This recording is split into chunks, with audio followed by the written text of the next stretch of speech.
बॉलीवुड हो या फिर हॉलीवुड, हर कलाकार के लिए कॉमेडी करना सबसे मुश्किल काम होता है।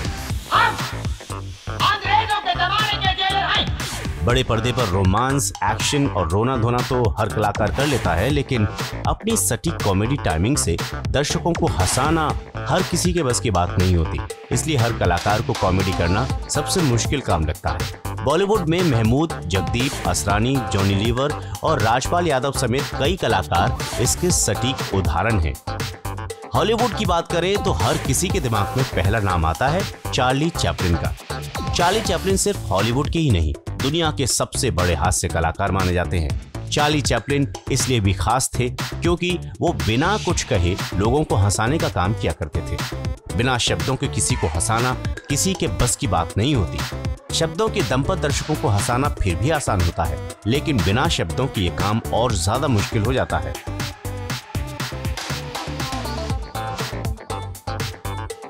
लेकिन बिना एक शब्द कहे अपने एक्सप्रेशंस के माध्यम से ही लोगों को हंसाना सबसे मुश्किल काम करते थे चार्ली चैपलिन। चार्ली चैपलिन इसी काम के बेताज बादशाह थे। चार्ली चैपलिन का जन्म 16 अप्रैल 1889 इंग्लैंड के लंदन शहर में हुआ था।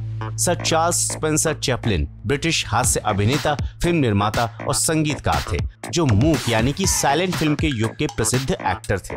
चार्ली चैपलिन को बचपन से ही एक्टिंग का शौक था। 14 साल की उम्र से ही उन्होंने स्टेज शो करना शुरू कर दिए थे। 19 साल की उम्र में उन्होंने हॉलीवुड फिल्मों में काम करना शुरू कर दिया था। इस दौरान चार्ली चैपलिन ने सैकड़ों फिल्मों में काम किया और वो दुनिया के सबसे लोकप्रिय कलाकार बन गए। उनका फिल्मी करियर 75 सालों तक चला। सन 1950 के दशक में चार्ली चैपलिन भी उन लोगों में शामिल हो गए थे जिन्हें संदिग्ध रूप से कम्युनिस्ट बनाकर प्रतिबंधित कर दिया गया था। इस दौरान उनकी फिल्म लाइमलाइट बनकर तैयार थी, लेकिन इस विवाद के चलते रिलीज नहीं हो पाई। इससे आहत होकर चार्ली चैपलिन हमेशा के लिए हॉलीवुड छोड़कर स्विट्जरलैंड चले गए। 25 दिसंबर 1977 को चार्ली चैपलिन का स्विट्जरलैंड में ही निधन हो गया। 27 दिसंबर 1977 को चार्ली चैपलिन को कर्शर-सु-वेवे नामक गांव की एंग्लिकन सेमेट्री में दफना दिया गया।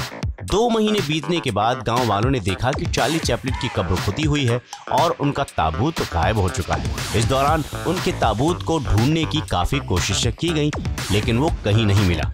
कहा जाता है कि 2 मार्च 1978 से 16 मई 1978 के बीच चार्ली चैपलिन की पत्नी ऊना चैपलिन और उनके वकील को 27 टेलीफोन कॉल आए। उनमें ये कहा गया था कि अगर उन्हें अपने पति यानी कि चार्ली चैपलिन की पार्थिव शरीर चाहिए तो उन्हें 6 लाख अमेरिकी डॉलर देने होंगे। चार्ली चैपलिन की वाइफ ये बात सुनकर काफी हंसी और उन्होंने कहा कि अगर चार्ली चैपलिन भी ये बात सुन रहे होते तो वो भी बहुत हंसते। चार्ली चैपलिन की वाइफ की शिकायत के बाद वहां की पुलिस ने चार्ली चैपलिन की कब्र को चुराने वाले इंसान को पकड़ लिया। चार्ली चैपलिन की डेड बॉडी को दोबारा से रिकवर कर लिया गया और उसे दोबारा दफना दिया गया।